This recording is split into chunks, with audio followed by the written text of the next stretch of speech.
સમાચારમાં આગળ વાત કરીશું સુરેન્દ્રનગરથી। સુરેન્દ્રનગરમાં મકર સંક્રાંતિ પર્વ નિમિત્તે લીંબડી શહેરના લોકો મહાન સેવા ભાવ સાથે લીંબડી મહાજન પાંજરાપોળ ખાતે દાન પુણ્ય માટે ઉમટી પડ્યા હતા। 150 વર્ષથી વધુ જૂની આ સંસ્થા ખાતે હાલ 2500થી વધુ અબુલ મૂંગા પશુઓ અને પક્ષીઓ આશ્રય લઈ રહ્યા છે, જેમની દેખરેખ માટે દરરોજ 1 લાખ રૂપિયાથી વધુ ખર્ચ થાય છે। જે મકર સંક્રાંતિના પાવન પર્વે દાનથી પુણ્ય મળે તેવી ભાવનાઓથી લોકોએ સ્વયંભૂ લાઇનમાં ઉભા રહી દાન કર્યું હતું। ભાવિકોએ ગૌની લાપસી, ઘાસચારો તથા પક્ષીઓ માટે દાણા લાવી અબોલ પશુઓને ખવડાવ્યા હતા।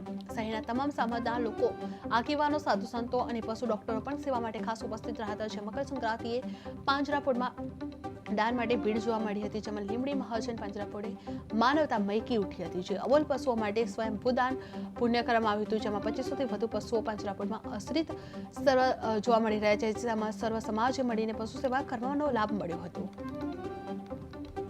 બકુલભાઈ ખાખી, આંતરરાષ્ટ્રીય હિન્દુ પરિષદ પ્રાંત અધ્યક્ષ। લીંબડી મહાજન પાંજરાપોળ એક મોટો સેવા યજ્ઞ લીંબડી મધ્ય ચલાવી રહી છે। અહીંયા 2500 મૂંગા પશુઓ આ નિભાવ કરવાની અંદર આવે છે। રોજનો કરીબન 1.5 લાખથી વધુ રૂપિયાનો ખર્ચ છે। 1 લક્ષ્ય લીંબડીના શહેરીજનોએ અને લીંબડીના શ્રેષ્ઠીઓએ નિશ્ચિત કરેલું છે કે આ પાંજરાપોળ લીંબડી માટે આત્મનિર્ભર બને, અને એ આત્મનિર્ભર બનાવવા માટે થઈને એક જે જુસ્સો પેદા કર્યો એ લીંબડી મહાજન પાંજરાપોળના ટ્રસ્ટીશ્રીઓને આભારી છે। લીંબડીના હરેક મનની અંદર, હરેક જનની અંદર એક સેવાનો યજ્ઞનો ભાવ પ્રગટાવનાર આપણી બાજુની, મારી બાજુની અંદર માનનીય શ્રી નરેન્દ્રભાઈ શાહ અને બાજુમાં બીજા શ્રેષ્ઠીશ્રીઓ અહીંયા ઉપસ્થિત છે। ત્યારે એટલું હું જરૂર કહીશ કે સનાતન ધર્મની અંદર ગાયનું બહુ મહત્ત્વ છે। 33 કરોડ દેવતાઓ જેના રૂએ બિરાજમાન છે, એવા ગૌરક્ષા માટે થઈને હિન્દુ સમાજ આગળ આવે, સનાતન ધર્મીઓ આગળ આવે અને લીંબડીની જનતા આગળ આવીને આત્મનિર્ભર આ પાંજરાપોળને બનાવવાની અંદર બધા પોતાનું યોગદાન આપે, સિંહફાળો આપે, એવી મારી જાહેર અપીલ છે, અભ્યર્થના છે। જય શ્રી રામ। હું પશુ ચિકિત્સક મયુર શાહ। આજે સંક્રાંતનો મહાપર્વ છે, લોકો ઘણું બધું દાન દેવા આવે છે। હું લીંબડી મહાજન પાંજરાપોળમાં અત્યારે ઊભો છું, અને આ તમે જે જોવો છો એ નાના પશુઓ છે, અને અત્યારે બહારથી ઘણા બધા